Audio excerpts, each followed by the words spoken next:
Hello, 243 is me, back with another gun video. Today we're going to be comparing two rifles. We have a Remington 700 chambered .308 Winchester, and we're going to be comparing that to a Savage Model 10, also chambered in .308 Winchester. We'll go ahead and we'll start with the Remington. This rifle's on loan from us from a good friend helping support the channel. Give a quick shout out to him, we appreciate it. And we'll go ahead and we'll start here with the recoil pad. This is a typical recoil pad that you see on most of the Remington rifles. It's nice, it soaks up a lot of recoil, it's not overly sticky. There's nothing to complain about there, I like it. Got a 9-round shell holder that he's put on here for convenience.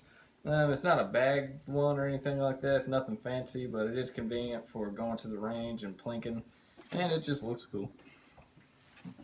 Go ahead, we'll look at the other side of the stock. We do have a cheek swell to provide consistent eye relief from the scope. I don't know how well that works. I haven't spent too much time behind the rifle, but it is there and it is something to note. Go ahead, we'll look at the checkering on the rifle. It's not great. It's not cut checkering, guys, so I mean, it's nothing to write home about, but it is there, it is something, and it is usable, so take it or leave it. Go ahead and look at the action. It's a standard 700 action. It's been used by the military and police now for many years. It's a good reason for that. It's very accurate, it's very reliable action. Can't go wrong with that. The safety is something I'm going to complain about a little bit just because I prefer a tang mounted safety. You can ride them forward and make them real quiet. With these, you always have the distinctive click. But you know, don't let that turn you off the rifle. People have been using these guns now for years to take down everything on the planet, from, you know, coyotes all the way up to elephants, you know. We'll go ahead and we'll look at the trigger.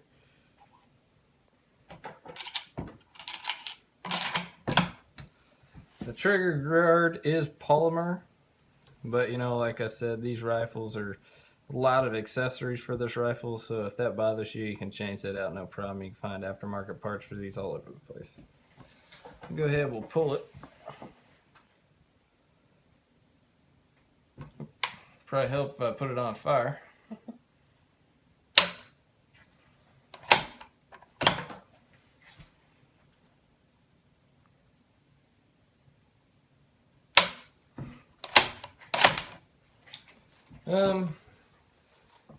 It is a little heavy.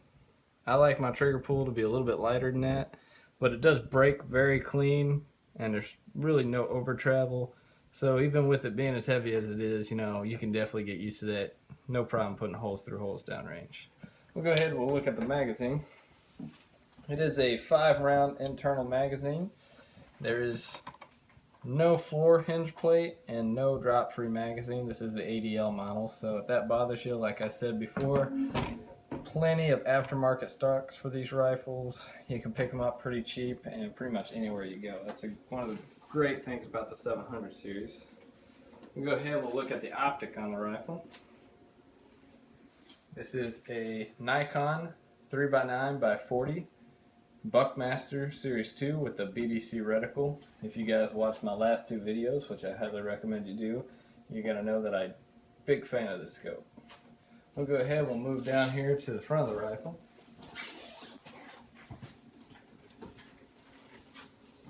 As you can see, the rifle is wearing a heavy target barrel.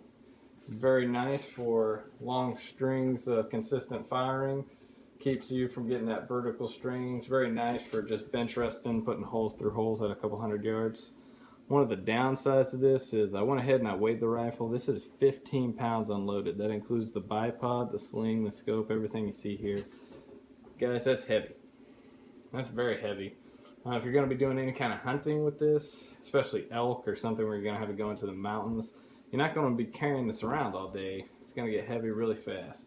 But I don't think it was you know, set up with the intention of doing that. I think he's got himself a target rifle, and I think that's generally what the purpose of the rifle is. So we'll go ahead and we'll look at the front of the stock here. As you can see, it is ventilated, so it is nice, helps keep the barrel cool when firing consistently back to back. We do have a Codwell bipod. It's a fixed bipod, it's not a swivel bipod, but you know, gets the job done for the bench rest shooting. And we have ourselves a gander mount and sling on there. little cheapo sling I guess he threw on there to help carry the rifle.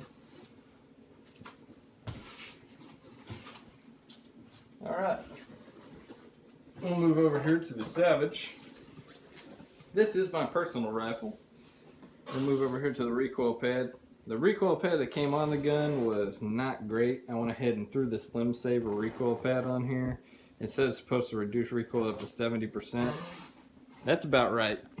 I could take this recoil pad off and show you what's underneath, but there's no point because the thing is, I'm not going to lie to you, it's as hard as a rock. It's ridiculous. Flip the gun over here, we can look at the comb here. You can see there's no cheek swell on this rifle. If you watch my last two videos, you know that doesn't bother me too much. I actually prefer rifles without that. But that is something to note. And again, there's a lot of aftermarket parts for these rifles, guys.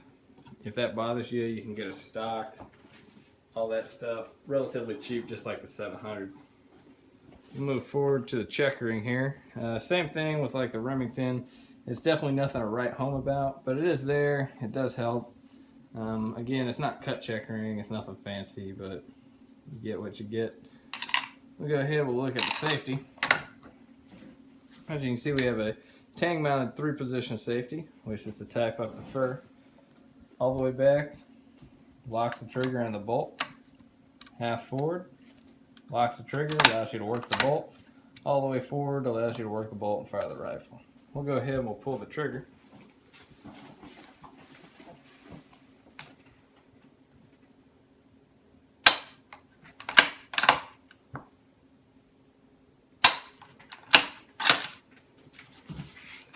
Now I like this trigger. This is the Savage Accu trigger. It's adjustable all the way down to 1.5 pounds. I have mine adjusted to about 2.5 to 3 pounds. That's where I like my trigger pulls. The great thing about these rifles from Savage is they come stock with this Accu trigger. The Accu trigger, in my opinion, is probably the best trigger you're going to find on any production factory rifle. So keep that in mind. It's very nice. That's probably my favorite trigger. Pretty much on any gun that I can think of offhand that's comes standard anyway. We go ahead and we'll look at the magazine. It's a 4-round internal box-fed magazine. Just like the 700. Has no floor plate or magazine on this rifle. Drop-free magazine. But just like the 700, this rifle is very versatile in the meaning that you can get a lot of aftermarket parts. They're relatively affordable, and you can pretty much find them anywhere you go. We'll go ahead and we'll look at the Optic. That probably looks familiar because it's the same one as on the 700.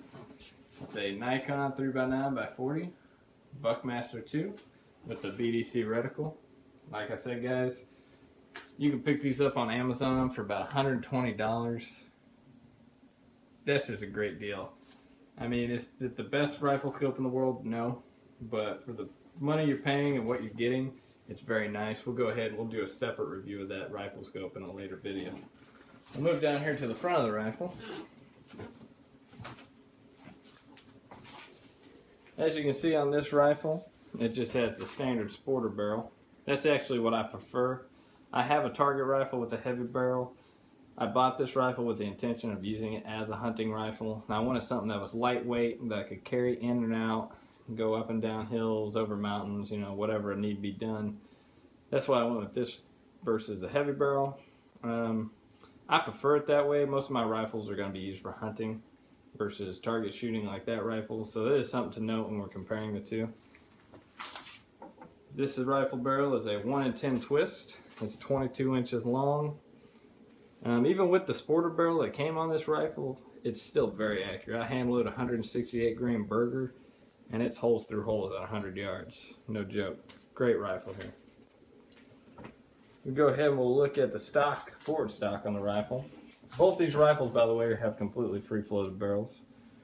Here you can see we also have forward checkering. Very nice. Like again though, I mean it's nice, but it's definitely not nothing to write home about. It is what it is. It's there, it's usable. Gives you at least something to grab onto. Another thing I like about these rifles, which is kind of a like and hate kind of thing, is these barrel nuts that Savage puts on all their rifles. It makes them incredibly accurate because it allows them to precisely measure their headspace between the action and the barrel. However, it is the ugliest looking thing I've ever seen. If you looked at the Savage Model 111 video I have out. They've really reduced the overall look of that and really smoothed it out. But on these older models, you can still see. I mean, if that bothers you, it bothers you. But I mean, it makes the rifle accurate, so I wouldn't get rid of it. And plus, it allows me to, if I did want to switch this barrel out, I could drop a heavy barrel on there relatively easily. Do that at any gunsmith, be able to do that. Have just a standard Codwell bipod on this rifle as well. Nothing fancy, but it's non-swiveling. Allows me to get the job done for bench rush shooting or whatever. Usually when I'm hunting, I take that off and just go with the sling, but for the review purposes, we went ahead and threw that on there. Something to know. Alright guys, that's pretty much going to be my comparison of these two rifles. Excellent rifle, whichever one you choose, you're getting a great deal. Like I said, Savage Model 10, Remington 700, can't go wrong with either one. Alright, 243 is me, signing out, and we'll catch you in the next one.